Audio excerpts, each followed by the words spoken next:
Okay, so ladies and gentlemen, thank you. This is the strategic panel. We have a very distinguished group of senior leaders. Today's topic for the 3D or Defense and Diplomacy Dialogue is strategic unity, AROKA-U.S. alliance in a shifting geopolitical landscape.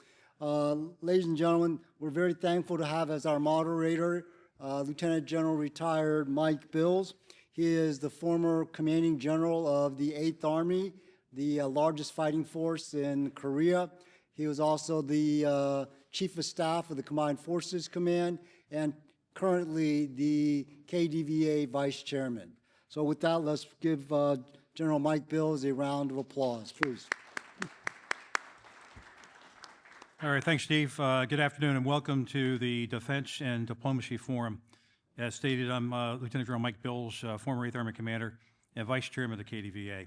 I want to thank our panel members for participating in today's forum.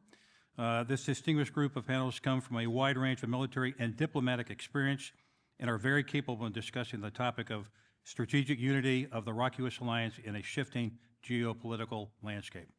I'd like to introduce our panel members, General Chung Se-jo, the 37th former chairman of the Joint Chiefs of Staff of the Republic of Korea and Armed Forces, General Abe Abrams, former commander of the United States Nations Command, ROK-U.S. Combined Forces Command, and U.S. Forces Korea.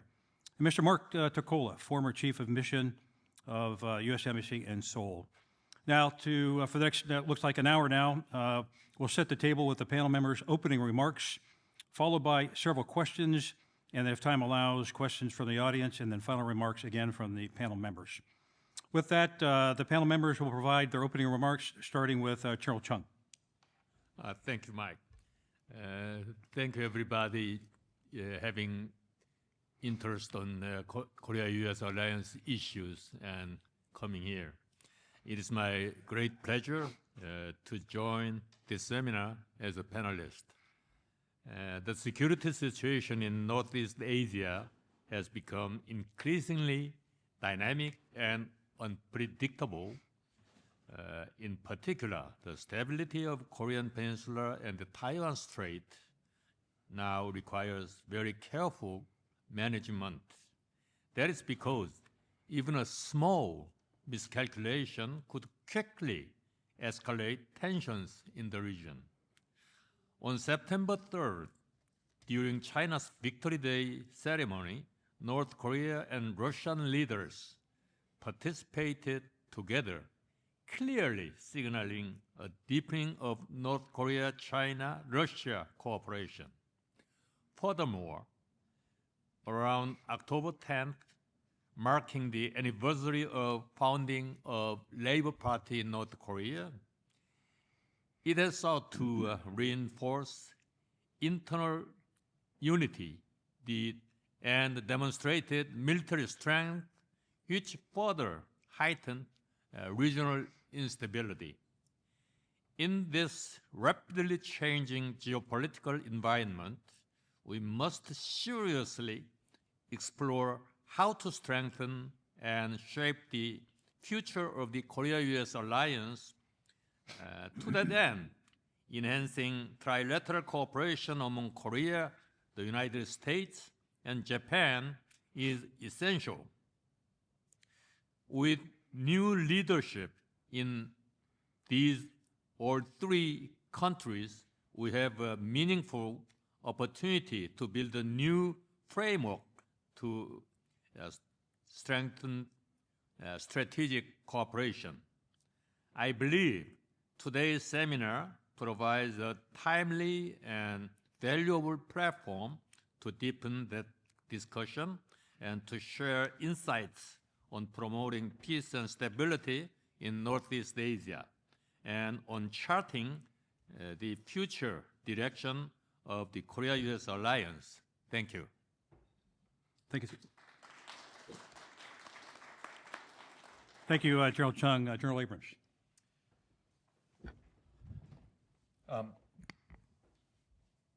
I hope it's on, because I can't hear any side tone. Well, good afternoon, and it's great to be up here on the panel with this distinguished group. I'll just take the opportunity right here in the front, because he's going to also speak tonight, but I'm going to recognize him now. And he knows I'm going to do this, because I do it almost every year. I've known General Jung Sung-jo for a long time. He was General J.D. Thurman's deputy before he became deputy CFC commander, before he became the ROK chairman. You know, he's one of the biggest luminaries of the U.S. ROK alliance. He stays active in support of the alliance. But for me, the most extraordinary thing is he's not a native English speaker. And he has the moral courage to come up on a panel with 3 native English speakers and engage in dialogue. And I can honestly say that none of us up here are prepared to do the same thing in Korea. So General Jung Sung-jo, thank you again for participating. To say the truth, I refused to do this at first. And we are deeply appreciative. The fact of the matter is that the security situation in Northeast Asia and on the Korea Peninsula, it's not the same today as it was even in 2021 when I left Korea. Right. It's certainly not the same of the 50s, 60s, 70s, and 80s. And so we're going to talk about this, but an underlying premise of mine is that the alliance and our relationship between our two countries and how we approach the region has to adjust, has to have timely adjustments to keep up with the dynamics and really the threats, the emerging threats in Northeast Asia. And so I'll give you a little hint from Abrams' perspective. As I look at the region, I don't think North Korea is no longer the biggest threat to the Republic of Korea. And that's fundamentally driven by, they've developed a strategic partnership now with Russia, and they've improved relations with China. They're northward focused. They're not focused on the south. There are much bigger threats to the Republic of Korea and to the alliance and to security in Northeast Asia. And I look forward to the opportunity to engage in this discussion. Thank you. Thanks, General Abrams. Mark DiCola. Yeah, thank you, and thank you for inviting me to come. We are going to talk a lot about Korea, but I wanted to make my opening comments more generally about foreign policy, because the times we're in, I think a little bit bigger perspective might help. There are large parts of the American public that are skeptical of American foreign policy, and I think they have a reason to be. Over the last 30 years, we've made some mistakes based on wrong assumptions. I'll give you 3. One assumption was that if you topple a dictator, what you get is a liberal constitutional democracy. Did not happen in Iraq or Afghanistan or Libya, and Syria is not doing well. Our second assumption we made was globalizing the world economy would benefit the American middle class and working class, and it frankly has not. American middle class incomes have been stagnant for 30 years, while the American national wealth has become much greater. We have more income inequality today than 1917. So globalization has not helped most people. Third, we made a mistake, I think, in bringing China and Russia into international organizations because we thought that it would reform them. That if we let Russia into the G7, if we let China into the WTO, they'd become more like us. Now that did not happen. So mistakes have been made. What worries me is that because mistakes have happened, we're forgetting about the good lessons. There are 3 things we've done that I think that have worked very well. We shouldn't forget those.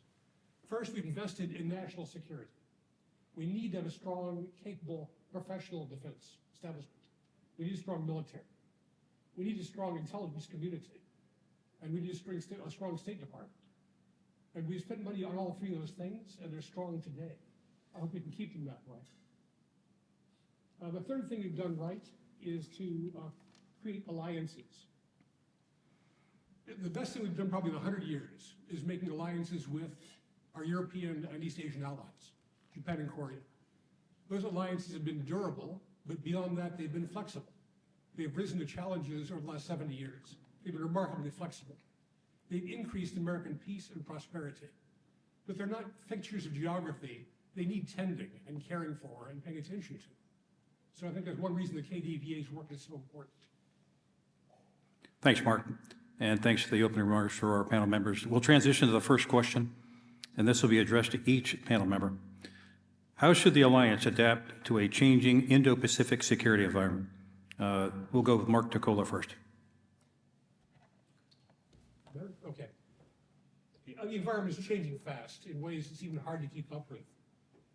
To me, the biggest change is this collapse of security and economic forms or policies into economic security. We used to have military security on one side, planes, tanks, ships, military balances, military deployments. Then we had a whole separate set of issues that were economics, stuff I used to work on. Tariffs, non-tariff barriers, rules of origin, intellectual property. Those were handled by different groups of people. They're not the same thing at all. Today we have all this stuff in the middle of those. We have critical minerals, we have supply chain resiliency, we have cybersecurity, we have protection of digital networks. Those things are both economic and security. And we need to find a way to deal with them institutionally. But we know how to work a military alliance. We have Combined Forces Command, UN Command, we have NATO. We have a lot of practice in military alliance management. We have no practice in economic alliances. We had no economic allies. We only had economic competitors. Well, now in today's world, we need to have economic allies. And so how do we make that happen?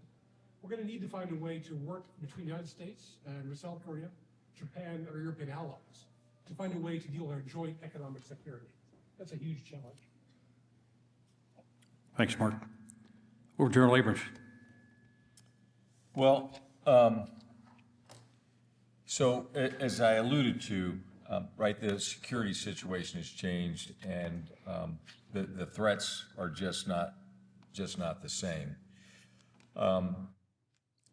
Personally, I think I assess the biggest threat to security in the region is the Chinese Communist Party and China overall. Just a brief example, you have to go back to the 2017 timeframe. The Republic of Korea made a sovereign decision to authorize the deployment of a theater high-altitude air defense system called THAAD as tensions were increasing with North Korea, to defend the southern third of the Korean Peninsula. That was not a U.S. unilateral decision. That was a Republic of Korea sovereign decision to authorize that deployment. China protested because they believed that the THAAD radar was potentially a threat to China, even though they were told it's not. So the deployment occurred, and China, then the Chinese Communist Party, decided to begin what they call informal sanctions. They prevented and listed a number of complaints against Lotte Corporation operating in China, which closed over 135 Lotte stores. They stopped tourism and a couple of other things. The net result was, for about 5 years, there was $16 billion in lost revenue coming into the country from China. That's $16 billion in lost revenue. So China, the Chinese Communist Party, used their economic element of national power to put sort of the Republic of Korea in a chokehold, and they can do that anytime they want. Now, they've let it up over the last couple of years as things kind of eased up, but it's always there, and they have no problem doing it. Additionally, even when I was there in 2019, and it continues to today, you've got increased Chinese Air Force, the PLAF, the PLAAF, and the People's Liberation Navy, increasing naval and air pressure in both of those domains in and around the Korean Peninsula, violating the Korea Defense Identification Zone frequently. Over a 3-year period, it increased over 300%. Of particular concern to me is it's happening in the West Sea. And now in just the last couple of years, or the last year, you know, the Chinese have put some structure along a longitudinal line, I think it's the 2-4 Easting, that generally runs in the middle of the West Sea, but it has been an historical, agreed to sort of boundary that the Chinese would stay to the west of that and Korea would stay to the east of it, even though it's international waters. They've put this structure now, and now it appears, and saying it's some sort of aquatic or fishing-related structure, and now we're starting to see elements of the Chinese military operating on this structure. This feels and sounds like exactly what we saw the Chinese do in the East China Sea with the Philippines. It started with building islands out of reefs in the shallow waters in the East China Sea. That's what this feels and sounds like. So, how should we evolve, right? That's the question. I think, number one, there's been important steps over the last couple of years improving trilateral relationships and bilateral relationships between the U.S., Korea, and Japan. We're all acutely aware of the historical issues between Korea and Japan. I applaud the Korean government over the last couple of years for trying to find a way to move forward on those so as to strengthen that relationship. But partnerships in the region are now even more important. So it's Korea, Japan, the United States, the Philippines, Australia, other like-minded nations. The more we can do together to evolve, right, into real partnerships, that'll send a clearer message, I think, internationally. And then, you know, I think, you know, we at the, you know, my recommendation to both governments would be, this is a good time for us to reassess the Mutual Defense Treaty between the U.S. and the Republic of Korea. It was written in 1953. The language is pretty straightforward. But most of us have assumed that applied only to the Korean Peninsula. And in fact, the language says if either country is taken under attack in the Pacific region. We ought to think about that. We ought to talk about it. And we ought to start airing this out now. These are all possibilities, I think, for evolving the alliance. Thanks, General Lee. General Chung. Yeah. The ongoing situation in Ukraine and the conflict in Middle East continue to divert U.S. military and policy resources toward Europe and the Middle East. This situation may create conditions in which the United States could find it difficult to respond immediately and comprehensively to the contingencies in the Indo-Pacific region. At the same time, China's increasing pressure on Taiwan and North Korea's advancement of its nuclear and missile capability are key factors exacerbating regional instability. I'd like to pay attention to the likelihood of simultaneous conflicts on Taiwan Straits and the Korean Peninsula. The potential risks are significant and cannot be overlooked. In this security environment, the Republic of Korea, the United States, and Japan need to work through both formal and informal channels to regularize and institutionalize the security cooperation. It's just like what General Abrams mentioned before. The frequency of joint exercises and strategic dialogues should be increased to strengthen joint deterrence and response capabilities. A strong and united ROK, U.S., and Japan partnership will greatly contribute to peace and stability in Indo-Pacific region. The ROK and U.S. alliance will continue to actively support this direction. However, I recently have some concerns with economic friction among allies, such as tariff issues. They could undermine strategic trust and mutual support. Recent discussions have warned that the excessive protectionism within alliances may negatively affect security cooperation. A thoughtful reassessment of tariff policies affecting allies would contribute to stronger mutual trust and cooperation. I don't know whether it is proper to say something bad situation in this location, but I should say one more. Another bad experience was at Hyundai construction site in the state of Georgia. The U.S. government officials captured Korean workers, handcuffed and chained them in front of TV camera and put them in jail. This incident gave a big emotional shock to the people of Korea. It influenced very badly to the alliance spirit. In the economic domain, as well as security, the alliance spirit is necessary. We should think about it. That's my opinion. Let me stop here.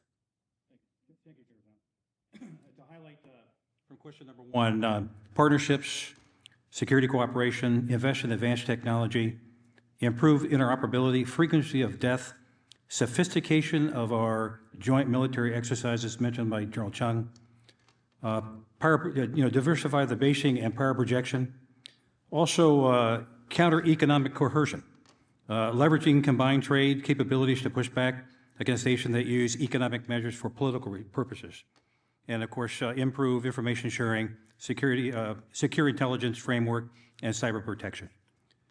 Thank you for your feedback on question number one. We'll transition to question number two. What defense and diplomatic strategies have succeeded or failed in the past? General Chung. Thank you.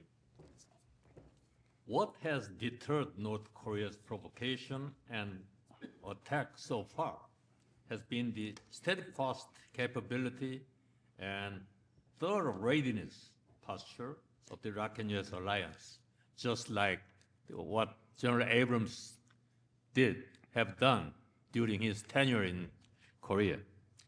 Inter-Korean Comprehensive Military Agreement on September 19, 2018 was a military measure intended to support political efforts, but it did not in itself deter North Korean provocation. North Korea's continued provocations, including the demolition of Inter-Korean Liaison Office in Kaesong Industrial Complex, clearly demonstrated this point. I remember after North Korea's artillery attack on Yeonpyeong Island in 2010, that was when I was a deputy commander of Combined Forces Command.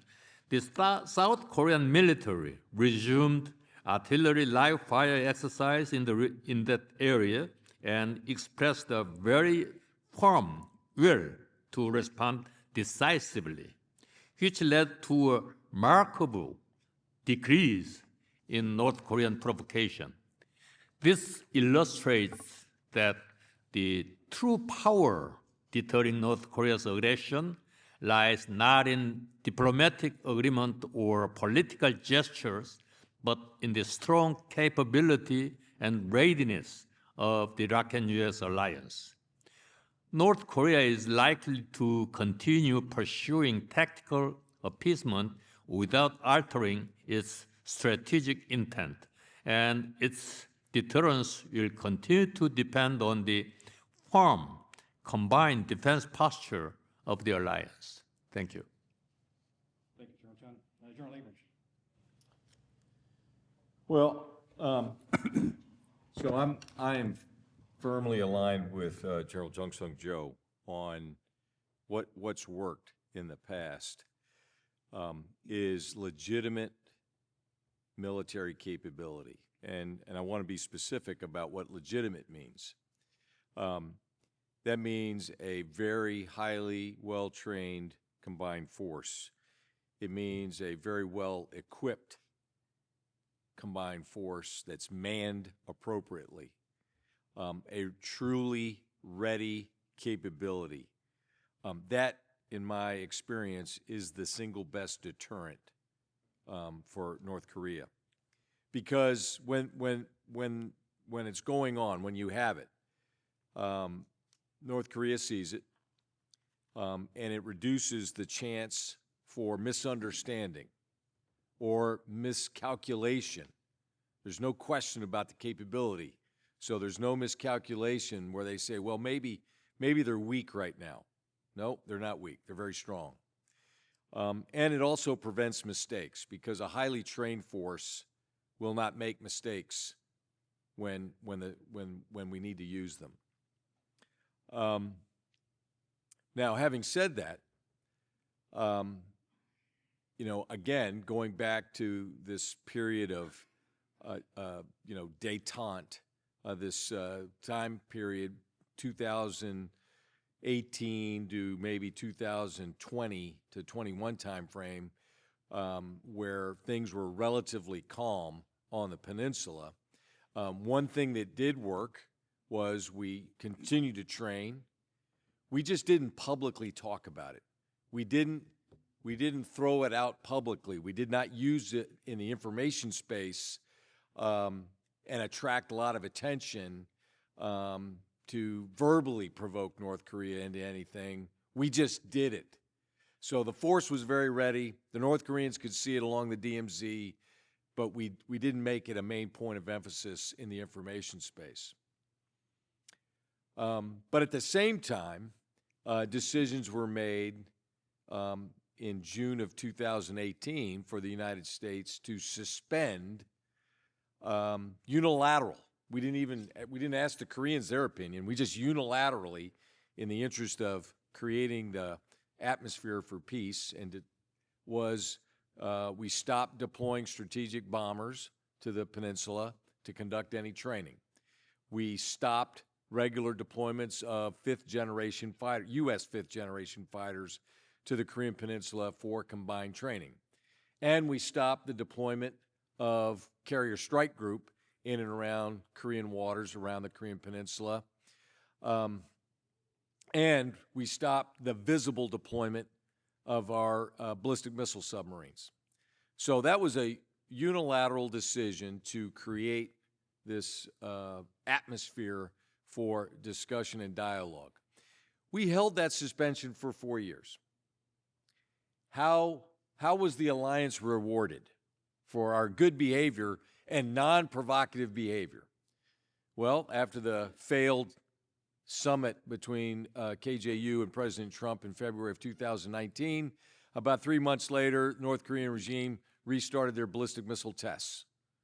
And over the course of the next 3 years, the numbers just steadily increased, even while President Trump was in office. The North Korea essentially said, we're done talking with you, and we're going to go back to the business as usual in the prior to this. Yet we continued that suspension. I'd say that is something that we should not repeat, again, without reward, because there is a degradation in our readiness for employment of strategic assets when you just unilaterally postpone or cancel any deployments. 4 years of those 4 strategic assets not visiting the pen had a significant impact on our ability to employ them should we ever need them. Those capabilities are good on their own, but they have to be regularly exercised as part of the alliance. Look, we're all for dialogue. We're all for discussion when it's mutually beneficial. But When we say we're going to put our sword in the sheath, that doesn't mean we're going to keep it in there forever. Every now and then you got to bring it out. You got to sharpen it. You have to display it. And then you can put it away. Because we need to continue to send a clear message of our capability. Thanks, General Abrams. Mark. This is a big topic. There's a new book coming out on history of negotiating with North Korea by my friend Joel Witt. I'm looking forward to reading what he has to say. I'll give you two things that don't work and one that did work. First one first. The one that did work was combined pressure on North Korea. There was a day, believe it or not, when China, Russia, and the United States agreed on pressuring North Korea. And while we did that, North Korea did make concessions. I can't imagine it happening today, but there was a time when that combined pressure was effective. Two things that don't work are, one, relying on North Korean paper promises. The idea of having them verbalize something means nothing to me anymore. We've seen too much of it. I went back and counted, and I've seen North Korean signatures on 6 documents over time promising not to develop nuclear weapons or denuclearize. They promised it all the time, and they've never followed through. I don't think negotiations even slowed them down. So I would not rely on North Korean pledges. Ending the Korean War sounds good. To me, it would mean nothing practical. The armistice has an article that calls for a negotiation to solve the Korea problem. We need to have that negotiation at some point. It's not going to happen anytime soon. One thing also that does not work is trying to use North Korea's human rights record as a diplomatic tool. We've tried to use it to pressure North Korea by threatening their human rights abuses and pressuring that way. And we've tried to backpedal or soft pedal our criticism of North Korean human rights, and neither makes much difference. If North Korea wants a deal and sees deals within reach, it's not going to let U.S. criticism of its human rights record get in the way. It doesn't care that much. And if we don't criticize their human rights record, it's not going to draw them to the table. So we should just keep telling the truth, because it doesn't work as a tool. We do need to engage North Korea at some point in some way, and it's got to be highly verifiable. Missile testing is something you can see. If they'd actually stop missile testing, that might be a step in the right direction. Or we could do things that are just marginal, but provide a little bit of contact. We could do some joint work on the volcano Mount Pektu. U.S. has good volcanologists. We could talk to North Koreans about what we know about volcanoes, the threat it might pose. It's not much, but it's a step in trying to build some kind of a dialogue. Or soil sampling. We've got experts at American universities who can talk about the soil chemistry for agriculture. North Korea does not understand that. We could talk about those things, just on the margins. I'm not saying this is a great leap forward. It would be a start. And I'd rather do that than have some grand declaration of peace. To highlight question number 2, first, military exercises and infrastructure was mentioned. That reinforces the deterrence. One thing that wasn't mentioned here that General Abrams was key in and really growing was United Nations Command. At the time when I was a 3, it was a small headquarters that was growing very quickly, but one that depended on the political situation, who was going to be a part of the team that was going to support Korea. Today, based on the work that's been done by General Abrams and then General LaCamera, we've got 17 countries that participate as part of the United Nations Command, with countries that did not participate in the Korean War that want to join the team as well. And again, that just adds more to the capabilities they bring to the fight that we are short on when it comes to any kind of deterrence that we provide to as well. So thanks for those comments. We'll transition over to question number 3. How can strategic messaging from both capitals be aligned or synchronized? And we'll go with General Abrams. I found this to be one of the most difficult challenges when I was the commander in Korea. For perspective, in Korea, the alliance is front page news at the opening of every evening and morning news every single day. If the USFK commander made 3-minute remarks at a small event, it will be broadcast that evening and be on the front page of the Korea Times above the fold the very next day. So it's part of everyday life in Korea, in the Korean capital. In the United States, not so much. If the USFK commander, the USFK commander would have to say something completely outrageous to make a blip anywhere in the national capital region of the United States. So it's a matter of differing priorities. I think one of the keys to success in messaging is local in Korea, and that's the relationship between the USFK commander and the ambassador or the chief of mission. When I was there, my counterpart, the ambassador, was retired Navy Admiral Harry Harris, and Ambassador Harris and I established very quickly, early on, that he and I would be synced together. We would be connected at the hip, that we would speak frequently, that we would align the Department of Defense and the Department of State messages we were both receiving separately from the United States. We would synchronize them and deliver them the same way to our counterparts in the Ministry of National Defense and in the Ministry of Foreign Affairs and other government agencies. We did it frequently. We had constant touch points. That way, that was unambiguous what the strategic messaging was, and we could work together with our Korean counterparts to develop synchronized messaging that we could deliver back to the United States, back to DOD and to the Department of State to have them synced up. I think, and then the relationship at chief of mission to the commander level had to trickle down then. So the DCM and, the chief of the USFK or maybe the J5, but the different chiefs, the bureau chiefs inside the embassy, they had their counterparts. And so we were completely transparent.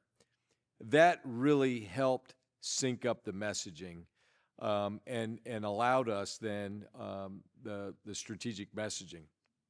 I know that sometimes that was a bit frustrating to our Korean counterparts, but they essentially relied on us to carry the mail, carry the water back to Washington to ensure that we were synchronized. One other aspect that maybe some of you are not aware of in Korea, that the commander, he commands three different commands, right? United Nations Command, Combined Forces Command, and U.S. Forces Korea. Three separate commands, three separate sets of authorities, three different chains of command, I might add. The commander is also designated as the senior U.S. military officer Korea. He is the only four-star commander in the U.S. military who's got that designation and with the specific authority to speak on behalf of the Secretary of Defense and the Chairman of the Joint Chiefs of Staff without having to call back home, right, because of the time zone difference. It's specified in the strategic directive between the two countries and the terms of reference. So as the senior U.S. military officer Korea, or SUSMOAC, I had the authority to sync up that messaging. And that's another key aspect to ensure that, that the two countries can stay aligned. So I think that anything that helps promote that goes a long way in helping with the strategic messaging. Thanks, General Abrams. Mark. Yeah, I don't think either country's done a good job of explaining how important Korea is to the United States. I think the American public has the impression that somehow we're paying to protect South Korea, and they run a trade surplus with us. So what do we get out of South Korea? We get a lot out of South Korea. They're the world's biggest shipbuilder. We need their help in producing American warships. They're investing in the Philadelphia shipyard, where they're doing that now. We need their help. We need South Korea's help with semiconductors. They make some of the most advanced semiconductors in the world. They know how to produce them. They are better than we are at it so far. We need their help. They're great at batteries. We need help with batteries. So Korea is important to the United States. South Korea is the world's 5th most powerful country militarily. According to the 2024 Military Power Index, South Korea is number 5. UK is number 6. So they're capable on their own right. Another way to look at it is this way. Which countries in the world are important because they're big and rich? So by big, I mean a population of 50 million or more. By rich, I mean a per capita GDP of $40,000 a year or more. So China, Russia, India are big, but they're not rich. Their per capita GDP is smaller than that. Then there are countries like Norway or Brunei that are very wealthy, but they've got small populations. So put both those filters in place. Big population, high GDP, only 7 countries in the world. UK, France, Germany, Italy, 4 in Europe. Outside of those 4, only the United States, Japan, and South Korea. So South Korea is one of the 7 most elite countries in the world in terms of economic strength. We need to get that message out to the American public, I think. They don't know how important Korea is to us. Thanks, Mark. General Chung. Thank you. And please understand that my presentation is based on the Korean perspective. What I think here is he's asking how to align the messaging, but what I think is what message should be delivered is also very important. That's what I think. To me, it is very essential for the strong ROK and U.S. alliance to consistently demonstrate a firm resolve that any form of North Korean provocation will not be tolerated. Strategic messaging must be supported not only by words, but also by concrete actions, such as combined military exercises and the regular deployment of U.S. strategic assets. The key is to ensure that North Korea believes in the credibility of extended deterrence, which requires the United States' unwavering resolve and South Korea's steadfast trust. The coordination and delivery of strategic messaging ultimately depend on the perception and the determination of both leaders. When the 2 leaders share a firm will and a common understanding, both governments will naturally act in a consistent and unified manner. Furthermore, the ROK and the United States must avoid any policy divergence toward North Korea and maintain a single, unified policy in their approach. Thank you. Thank you, General Chung. Thanks for the answers from the panel. To highlight this question, a common theme that we're starting to see through the first couple of questions is relationships, partnerships. The key one for this one is joint statements, joint vision documents, regular information sharing, and cooperation among the U.S.-ROK alliance, but also between the U.S.-ROK in Korea, but also the DC-2 as well. Thank you. We'll transition to the next question. What should be prioritized to sustain alliance support? What should be prioritized to sustain alliance support? Over to General Chung. Thank you. One more time in Korean perspective. In order to sustain public support for the ROK and U.S. alliance, the top priority should be strengthening tactical readiness against North Korea's nuclear and conventional threats. While South Korea's enhanced military capability can effectively deter conventional threats, it remains in a fundamentally asymmetric and disadvantageous position in the nuclear domain. Therefore, it is essential to demonstrate credible trust in the United States' extended deterrence. According to a 2023 survey by the Chicago Council on Global Affairs, about 71% of South Koreans supported developing their own nuclear weapons.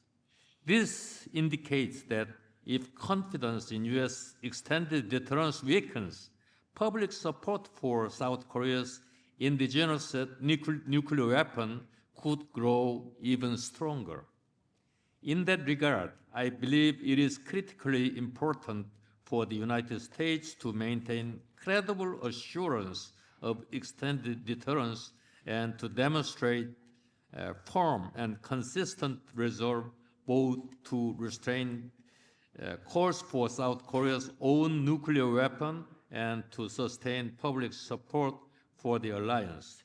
To prevent the misunderstanding, I trust in the U.S. extended deterrence will and capability. What I'm saying here is let the people, the normal people, have same thought like me. That's what I mean. One more point. In the democratic society, the public opinion is very much important. It has a big influence to the political leaders. In that sense, civilian effort, civilian domain effort is very important. It is essential to create more opportunities like today's gathering for open dialogue and collaboration like this. Through such exchanges, we should also enhance outreach and public communication so that the value of ROK-US alliance and our collective efforts are more widely recognized. KUSEF recently published some books. First one is the story about 146 Medal of Honor recipients during Korean War. Another one is story about the U.S. soldiers, the Marines and sailors who killed by North Korea's attacks after the armistice. After armistice, not the accidental death, the killed in action, what I mean. These are meaningful results of joint efforts, reflecting how the civilians have worked together to document and preserve the shared history and spirit of the alliance. KUSEP, as a civilian organization, we had a lot of help from KDVA and U.S. military to make this effort. In addition, along with these publications, projects such as the construction of memorial honoring fallen U.S. soldiers in Korea should be actively promoted to commemorate and honor the service and sacrifice of both Korean and American soldiers who have devoted themselves to the alliance. Such continued collaboration among experts, veterans, and supporters is vital to promoting the meaning of the ROK-US alliance and passing on its spirit to future generations. Thank you. Thank you, General Chung. Mark. Yeah, I'm going to take a little bit different approach. No one believes in the bilateral relationship between the U.S. and the AROKA more than I do. I think it's essential. But I think we need to start thinking about Korea in sense of being a member of a group of countries, not just bilateral, but being one of our chief allies within a group of coordinating countries. So I told you about that group of 7, the elite. You'll notice those are all market economies and democracies. Another way of looking at that group is it's the EU, NATO, plus Japan, Korea, and Australia. You could call it kind of a quint of countries. Those countries have a lot in common, a lot of common interests. They have a lot to bring to the table in terms of dealing with Russia and China. We need to think of Korea as being a part of that small group of countries. And we should probably stop thinking about the Pacific and Atlantic theaters. You know, for 100 years, Americans have thought about the Pacific and Atlantic as being looking left and right. What if it's just one global theater? You know, all the issues of our time, the pandemic, supply chains, AI, even the war in Ukraine, are not Atlantic or Pacific issues, they're both. So we need to have a group of countries that can be the steering committee. Korea should be on that group. They should join the G7, along with Australia, to make it the G9. You can see the group actually working today in practice in Ukraine. There's a group called the Ramstein Group that meets in Germany. The Ramstein Group is NATO plus the EU, plus Korea, Japan, and Australia. They coordinate how to provide assistance to Ukraine. So that group is already there. We just need to find a way to make it more effective. I'll get back to my earlier point about economic cooperation, economic security. We can ask a lot of Korea in terms of not providing high-tech chips to China, but what do we owe Korea in exchange? What are the reciprocal rights and obligations? We need to have rules for that kind of thing so we know what to do. Not in the case of Korea, I'll give you a different case. I'll tell you the story of Australia. China banned Australian coal imports a couple of years ago, based on the fact that Australia had said things that China disapproved of.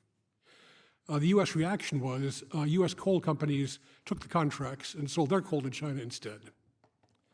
That's good for economic competitors. That's not good for economic allies. We need to find a way to support each other when China is exercising coercion against us. So anyway, my final thought on that is think of Korea as being part of a group of countries that we should get together with and work as a group. So four quick recommendations on sustaining alliance support. One we've already talked about, and that's really the information environment and strategic communications, that the two nations speak with one voice. That'll go a long way in sustaining support for the alliance. To be specific, I'll put a sharp point on it. Public statements need to be made by both U.S. and Korean public figures that are in support of the alliance. Jung Sung-jo made a great point about the importance of public opinion in Korea and on Korean politics. I didn't really understand that until I got there. I learned it really fast. It's amazing. And their polling is very accurate, so that's why the politicians take it seriously. Public statements in support from both U.S. and Korean government public figures goes a long way. But at the same time, we should avoid, the same public figures should avoid divisive statements, whether that come from a member of U.S. Congress or a member of the National Assembly. They both have the same destruction value on public opinion with the Koreans. And I know I experienced that when I was there from 18 to 21, whether they were a public statement or some sort of purposeful leak by some member of the Korean government trying to support whatever political objective they had, that eroded alliance for support for the Iraq-U.S. alliance.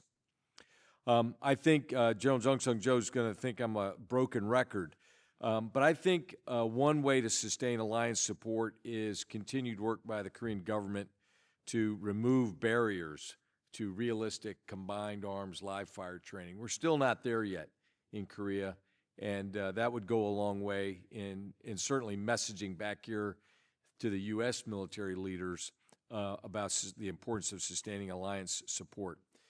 And then lastly, I'd say, and this is where all of you can help, because you're all constituents. All of you have a congressman or woman who is your district congressman. Engage with members of U.S. members of Congress. There's a fairly large Korea caucus in the House, and a relatively new caucus, I think with 5 or 6 members, Korea caucus in the U.S. Senate, with a couple of influential members from the Senate Armed Services Committee. and of course, the Korean government, and there's lobbyists and so forth, and the embassy engages with those members of Congress. But that's something that all of you can do, is to reach out to your congressman, your representative, and talk to them about how important the alliance is and what your service in Korea mattered. All of that goes a long way, I think, in sustaining alliance support. Those members of the Korea Caucus, by the way, they're firm, but it never hurts to reinforce the messaging to them that their firm support for the alliance is critically important. Thanks, General Abrams. To highlight this question, trust in extended deterrence, as mentioned by Harold Chung. Mark talked about secure critical supplies, change, but more importantly, economic cooperation. Public opinion matters, and as we've both experienced, what you say makes a big difference, and the Korean polls don't lie. They really provide truth and knowledge when it comes to the things that we say. And information exchange, speaking with one voice, is critical to making sure that we are speaking with one voice, not just in Korea, but also with D.C. when we go back and forth with that too as well. Thank you. We'll move on to the final question, fifth question here. What have you learned that can help prepare the next generation for this effort? We'll start with General Abrams. I think the biggest lesson is, I'll say there's two. One is, I hit it earlier, the situation on the peninsula, in the region, and in the Indo-Pacific is evolving. It is not static. We haven't touched on, some hot button topics like strategic flexibility, or General Jung Suk-jo did mention the Korea, the potential for a Korea organic nuclear weapons program. The idea of reunification, is it still realistic today? So the situation is evolving, and our alliance has to evolve to meet the challenges of today. And we ought to think long and hard about that. The second thing I'd say is, even though it's evolving, this is principally for the U.S., is we can't forget, we have to know it cold, how did we get to where we are today? How were decisions made 20 years ago, 25 years ago, right? Somebody mentioned the closure of Yongsan Garrison. That was a decision that was made in 2002, and it didn't come to fruition until 2023. If you can imagine that. It took 21 years to get there. And there was many good reasons why the decision was made to remove U.S. forces stationed in Yongsan Garrison. There was many. But I can also say, honestly, as the first commander who had to live separated, right? When everybody moved down to Camp Humphreys, an unintended consequence is we became separated from our Korean partners, our military partners. Your experience as the CFC deputy commander with J.D. Thurman was not the same as my experience. He was room by room. That's right. Shoulder to shoulder every day. I was only in Yongsan maybe 2.5 days out of the week. But we have to understand the context, is my biggest lesson. And we as U.S. forces don't do a very good job making sure that the lessons from each year are passed on to the next generation of those that go there to serve. You have to understand the historical context of how decisions were made. We didn't talk about conditions-based OPCON transition today. But that's a discussion that goes back to 2007. Changed 3 times. Developed a plan in 13. It didn't get approved until 15. And we're talking about it still today. And that plan hasn't changed in the last 10 years because it's too difficult to negotiate changes, even though the environment has changed. Is it still the right conditions? I don't know, but I know that we are not talking about thinking, we're not even exploring the possibility. Are they the same? So context is so important. That was one of my biggest lessons I took away from my service in Korea. Thanks, General Abrams. Thank you. Mark, over to you. Yeah, I wish I read more Korean history earlier in my career, because history really matters. It's not just the recent history, it's the Chosen Dynasty, Three Kingdoms, Russo-Japanese War. The Americans had a relationship with Korea long before the Korean War. The first land ever sold to a foreigner in Korea was sold to an American. It became the legation house. And it helps to know those things. So I've urged students who ask me how to get into foreign affairs, or in Korea in particular, just read a lot more history. Ancient, modern, Korean War, North Korean, read what you can, because you'll be surprised how many things echo through history. And the Koreans certainly know more of the history than we do, so we need to catch up a little bit. The other thing I tell students is, this sounds obvious, but it's amazing how little it happens. Talk to Koreans. A lot of meetings in Washington, D.C., I was surprised, were Americans talking to other Americans about Korea. It just helps to spend time listening to and speaking with Koreans, especially there. Make the trip. Go to Seoul. Go to Busan or Mokpo and talk to people. You'll get a very different perspective. That's very useful for people-to-people contacts. General Abrams is right. There's no substitute for seeing people. And the best way to do it is to travel. Thanks, Mark. General Chung. One of the most important tasks to promote the alliance now and in the future is to educate the next generation about the value and significance of the Iraq and U.S. alliance. The endurance of the alliance depends not only on military capability, but also on younger generations' understanding and appreciation of its meaning. To this end, programs such as KDVA's internship program and KUSAF's USPEC, what is undergraduate studies for peace and security in Korea. That's what the KUSAF is running now. And the Colonel Weber Iraq and U.S. Alliance essay contest play effective role in helping young people, young generation, learn about history of the alliance and the dedication of veterans who built it. These initiatives remind the younger generation that the Iraq and U.S. alliance is not merely a military partnership, but one built upon shared values, trust, and mutual commitment. Moving forward, expanding such educational and cultural program will be essential to prepare the next generation to carry on the spirit and responsibility of the alliance. Thank you. Thanks, Bill Chung. Again, common theme through this whole panel has been relationships and partners. One of the things I experienced, similar to what General Abrams has in the past, is as the Three in Yongsong, my partner, Three, was in the next office. And so any discussions we had for 2 years was easily discussed, and he was right. I could bring him into my office, I go to his office. When we moved down to Camp Humphreys as a CFC Chief of Staff, couldn't do that. And so you spent a lot of time on the road, or what I hated was the VTCs that you had to do with your counterpart in Seoul. There's nothing better than face-to-face with communications, but also just the sense of being together. And we lost a lot of that with that move down to Camp Humphreys. So with that, thank you to the panel members for your insights.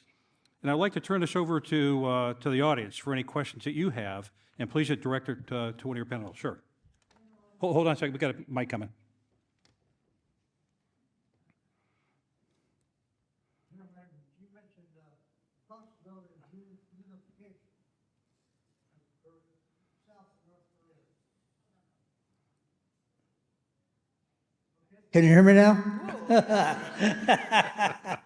Marines don't talk that loud. You mentioned the reunification of North and South Korea as a possibility or something that's evolving. We don't see that here in the United States at all. Not with the current dictatorship, family dictatorship that you have in North Korea. I, of course, will defer to the very latest, to General Jung Sung-jo or General Yoon or someone else. You know, I read Korean news every day. You know, I get updates from associated people. Up until about, I'd say 2 or 3 months ago, it's in both, it always bothered me. Both the North Korean Constitution or their equivalent and the Republic of Korea Constitution both stated as part of their constitution of peaceful reunification, but with each side being in charge of the other. That, in other words, they're sort of mutually exclusive. It was always in conflict. But we've seen statements in the last couple of months, first from North Korea, saying that it's no longer an aspiration of the North Korean people to be unified with the people of the South. We have nothing for them. They've used a number of disparate phrases, but there's no longer any yearning, longing to be together with the South. In fact, they call the South their enemy, which they believe is also, many people believe is a response to South Korea, previous administration declaring North Korea as their prime enemy. But interestingly, so, you know, we have a new Korea presidential administration in Korea since June. We have a new president. And there's public statements coming from his administration saying that perhaps unification is a bridge too far right now. Maybe we ought to just talk about an interim step. How about let's just have peaceful coexistence? And maybe sometime in the future we could talk about unification. That will actually require change, I believe, to the Korean Constitution to affect that. But, you know, as administrations go, they float ideas, making statements before they'll move forward with, you know, trying to make a constitutional change. So that's a long way of me saying, you know, I don't see it in our lifetime. Things could change, but I think we now have public acknowledgement from both Koreas that it's not in the art of the possible right now. This is something that would have to be tackled. From the South, there's a more pragmatic approach of, can we just get peaceful coexistence? Let's get that going, and then we can talk about the future. But it's tied directly, frankly, to North Korea's nuclear weapons program. They're interrelated. And, you know, the question that everyone, you know, the million-dollar question is, are we willing to accept peaceful coexistence with North Korea, who's nuclear armed? Up until today, unless it's changed today, the answer to that question is no. We are not willing to accept that. Perhaps in the future, that's an option that could be considered. But as you know, that's a big step from a big departure for U.S. and Korean policy to publicly recognize North Korea as a nuclear-armed state. Any other questions? Over here? Please, let Go ahead, Mark. A few words about that. President Trump said yesterday that North Korea is kind of a nuclear power. It's the second time he said it. So is that acknowledgement or not? I hold a minority view on this. I think that the division of the peninsula is artificial. I think there is a Koreanness that will eventually come through. I saw it twice. I was at the Seoul Plaza to watch a World Cup match between North Korea and Portugal. And the South Korean crowd was cheering loudly for North Korea. Portugal beat them 8-0, but still, the South Koreans are pulling for North Koreans. And I talked to one South Korean who was involved in six-party talks when they had that negotiation going on. So North Koreans and South Koreans were both there, along with the Russians, Chinese, and U.S. and Japan. And the South Koreans said that he and the North Koreans actually went out kind of for beer now and then, and they agreed they were both tired of being pushed around by China, Russia, and the United States. So there's a Koreanness at the core. No time soon. But the North Korean regime is not sustainable indefinitely. Someday there's going to be a change of some sort. I probably won't see it in my lifetime, but I think Korea will unify. If I add shortly, in South Korea, the public survey says the younger generation wants the reunification less than the old generation.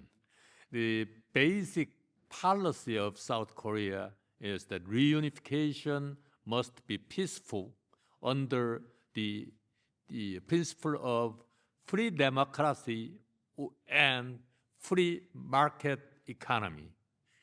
Recently, North Korea, Kim Jong-un says South and North Korean relationship is no more the same nation, but the two different hostile country relationship. But we should remember that North Korean strategic goal is not changed. The only change is the tactical approach. I believe this one is also a kind of tactical approach, not a strategic change. That's what I believe. Thank you. Question back here? Captain Arthur Fong, retired U.S. Navy Foreign Area Officer. I have this question particularly for the Korean General Young and also for other panelists. How do Koreans military or the politician see the Taiwan Strait issue? When they see Americans send up China for Taiwan or South China Sea in Philippines, do they feel positive? How about the opposite? If we get too close to China, how do Koreans feel about the situation? Thank you. Okay, good question, sir. In the past, when the capability of Korea is very low, we don't have any the capability to think about Taiwan Strait issues. As the threat from North Korea is too big, we only focus our interest in the North Korean threat. But nowadays, as Korea pursues the kind of global country, we begin to think that Korea should have some interest in that area. My personal opinion is, as the growing or grown country, we should do something. I don't know what specifically what thing it should be, but we should do something if there is some contingency in that area. That's what I think. Yeah, I spoke with a Korean journalist about this point, and what the Korean journalist told me was, we know how important Taiwan is. It's very important to South Korea. The good news is we don't need to do anything about it because the United States, and even more so Japan, care so much about Taiwan. It lets us off the hook. But if the U.S. decided to withdraw support for Taiwan in some way, we Koreans would have to talk to the Japanese about it more.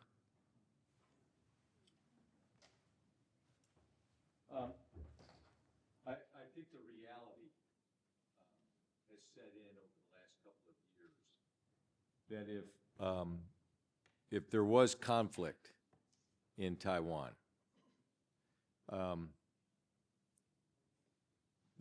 everybody in the region will be affected and will be drawn in. In other words, there may be some countries, to include Korea, who would like to put a barrier up to say, hey, we're not participating. But as Captain Hank Kim said this morning, over 99% of Korea's economy comes from the maritime domain. They're not going to be able to sit out. If there's a conflict in and around Taiwan, no one in the region is going to be able to sit it out.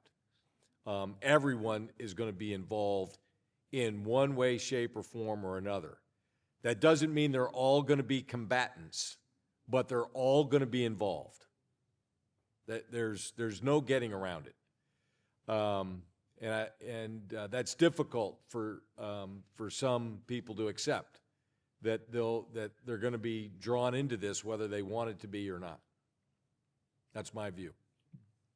Yes, sir. Hi, my question, well, General Abrams touched on it a little bit, but I was stationed at Camp Casey in '76, and of course, I heard it got closed down along with a few other bases. My question is, why are the American bases closing down in South Korea? It almost appears that we're leaving South Korea. I mean, is that true? If not, why are they closing down the bases? Well, I'll give you a little U.S. perspective, and then General Jung can give his Korean perspective. You have to go back again. This is all about context, right? So recall back in the '70s, we had President Jimmy Carter, who made it a policy statement that he wanted to withdraw all U.S. troops from Korea. This was part of withdrawal globally, but to include Korea. It wasn't anything against Koreans. It's just that, hey, it's Korea's time to defend themselves. There was a large intervention, frankly, by a lot of military, uniformed military, to include the UCJ3, a guy named John Singlaub, who publicly stated that would be one of the biggest errors in the history of America. He ended up retiring as a result of that, but it did raise the national consciousness back in the United States that this was a bad idea. But there's been, from, if you go back, I think in the 60s, we were in the 62,000 still in Korea. 70s, it was sort of down in the 38,000 range. Then it steadily came down. But as our global responsibilities changed, and really the advent of the global war on terror in 2001, then Secretary Rumsfeld drove a global redistribution of forces, and that got us to about where we are now, 28,500 boots on the ground in Korea. So just by normal attrition, that caused the closure of some of the bases. That's only half the story.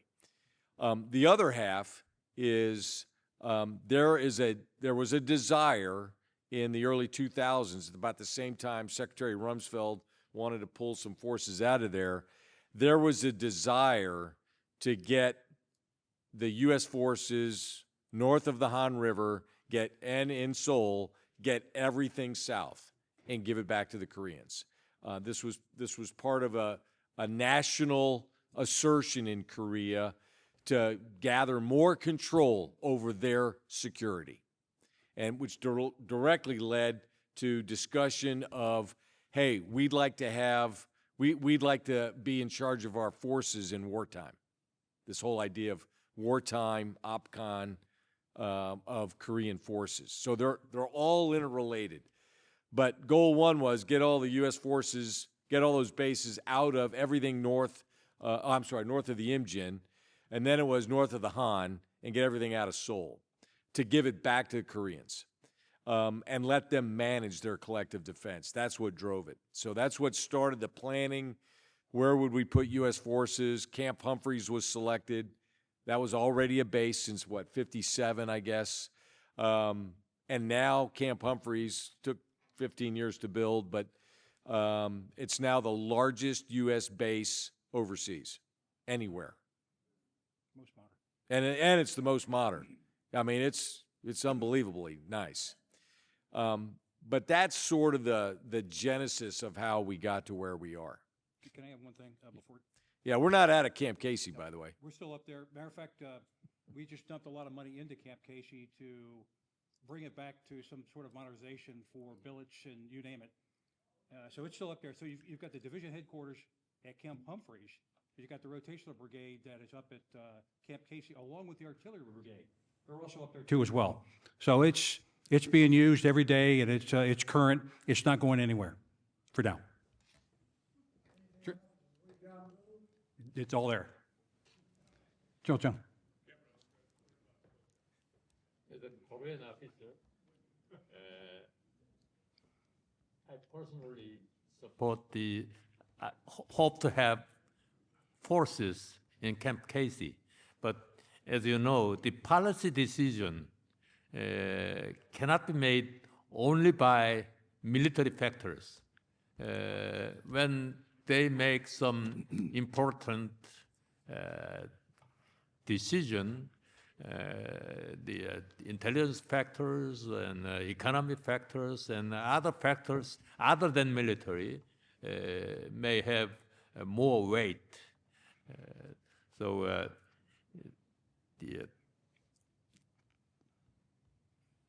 I believe that that decision is a kind of very comprehensive decision. That's what I believe. Okay, next question. Sir. Quick question. How does the performance of North Korean troops in Ukraine either influence or reinforce or change our thoughts about the North Korean threat or North Korean readiness? Well, I mean, I can just speak from, you know, I don't have access to, you know, the latest intelligence on what's going on in Korea, and even if I did, I couldn't share it with this audience. But from what I've read, right, so the North Koreans have been operating in Ukraine or in Russia for over a year now. And it's part of this strategic partnership between Russia and North Korea. So there's information exchange, there's technology exchange. They're coming back with a ton of real-world lessons in what that battlefield looks like. Because that battlefield looks like it's very similar to a World War I battlefield with late 21st century technology. Right? You know, they're dug in. They're measuring progress in meters, very similar to what happened, you know, in the Maginot Line or in Verdun. Right? They measured it in yards back then. They're measuring progress in meters because of the advent of drones, all flavor of drones, unmanned aerial systems, from small quadcopters that are run on fiber optics to avoid jamming, that can drop small payload packages onto individual soldiers, can drive into the back of vehicles and blow them up. Right? This is, you know, we're in a new era. All of those lessons and all of that is now being transferred. The knowledge transfer is going back to North Korea. I suspect that there is a very large collection effort on behalf of U.S. and Korean intelligence services to figure out how much of that knowledge is being transferred and how much of that technology is being transferred. But yeah, it is certainly a cause for concern. But having said that, all the open source reporting says North Korea is doing more to bolster their defensive positions, building walls, building obstacles to prevent the South from coming north, and to prevent North Koreans from defecting to try to get south. In other words, they're not demonstrating that they want to use this new capability as an asymmetric capability to conduct a surprise attack. Their posture continues to be reinforcing defense. So I think it's, but we don't know what we don't know, to be honest with you. To me, it has sometimes good news and sometimes bad news. The good news is, as the North Korean troops and weapons and ammunition deployed to the Ukraine war area, maybe the North Korean current capability to attack Korea can be decreased. But the bad news is North Korea may have improved technology from Russia, and also they can learn, as General Abrams said, the new combat skill with 21st century technology. It is a kind of bad news to me. Not to answer your question, but the earlier conversation about Taiwan we had from open source again, the Chinese were shocked that Russia couldn't overrun Ukraine within days. It's making them rethink a little bit about their Taiwan planning. One more question. There's one over here. Okay, Oh. go ahead. Yeah, this is the KDVA Chairman Choi Jin-taek. On a daily basis, I contact some members in Korea, some businessmen and civilians, with the recent change in the Korean government and the incident happened in Atlanta. There are some voices of concern that's coming from Korean people who strongly support the ROK-US alliance. So if you have any reassuring words for those people, so please share. All panels, please. The factory in Georgia? Yeah. Yeah.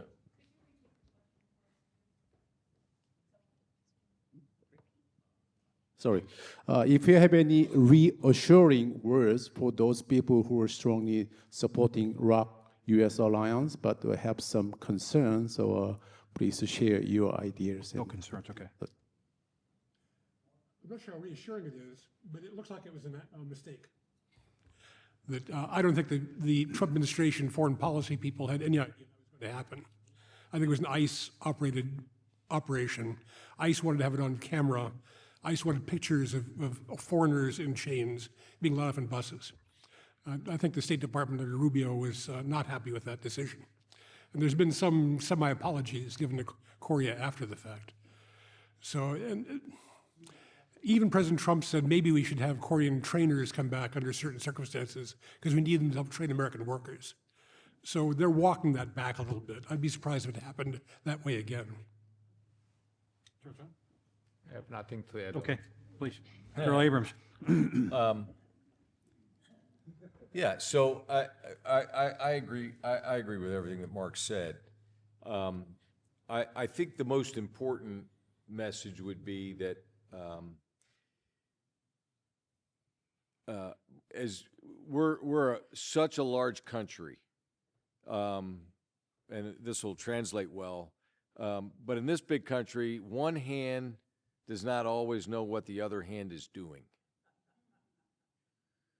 In other words, as Mark said, the Immigration and Customs Enforcement Agency received a tip. They have a mandate from the president to remove people living and working illegally in the United States. And as a deterrent and as a message to all people living and working here illegally, they are making arrests and making them very public and humiliating to send a message. And I agree. I doubt, seriously, the Department of State had no idea, because the Department of State clearly understands and values. You're a treaty alliance, right? We have 5 in the Indo-Pacific and we have NATO. That's it. So we understand how important it is. And the Deputy Secretary of State expressed strong regret, I think was the exact thing, which is as close to an apology as you're going to get for what happened. But I think it does also reinforce that if Korean companies are going to operate and send people here as experts, technicians, and so forth, they need to make sure that they have the right visa, and it needs to be crystal clear. When I was in Korea last month, I encouraged members, key people in Korean businesses, that they should continue to advocate with the Ministry of Foreign Affairs and use the Korean embassy to get our Congress to change our visa allocations to be able to account for this, right? Their voices matter, right? So we have to do 2 things. One, we have to make sure we're right within the current visa number program. And 2, we need to advocate in D.C. to members of Congress to change our allocation. And there's ways to do that. And again, I go back to the Korea Caucus. That's where their voices can help influence, right? Okay, I'd like to go back to the panel members for their final remarks. Jeremy. It's my experience, right? I think administrations, political administrations on both in Korea and the United States, they come and go. They're all flavors, right? They come and go. The backbone, the real heart of the alliance, the U.S.-ROK alliance, even though it's a strategic alliance now, but at the root, the backbone of it is the military element of the alliance. And that military alliance is built on trust. And that trust has been earned over many, many years at every level. Those of you who are Korea veterans, you helped contribute to that building, that incredible bond of trust between U.S. forces and Republic of Korea forces. When I was in Korea, I used to tell audiences that there was not one problem, one thorny issue that we could not solve between me and my counterpart, the ROK chairman at the time, because our trust was unbreakable. We could talk about anything. We could solve any problem. It required open, frank, candid discussion in private and some give and take. It's not a one-sided affair. That's all about trust. And that is something that all of you contributed to. It's what I tell the current leaders. Don't take it for granted. They have to earn that trust every single day. Because, and I'll say it from the top of my lungs, right? I believe that the alliance is important. I believe that Korea is important. And we have to do everything we can to sustain that relationship, and it boils down to trust. Joe Chung.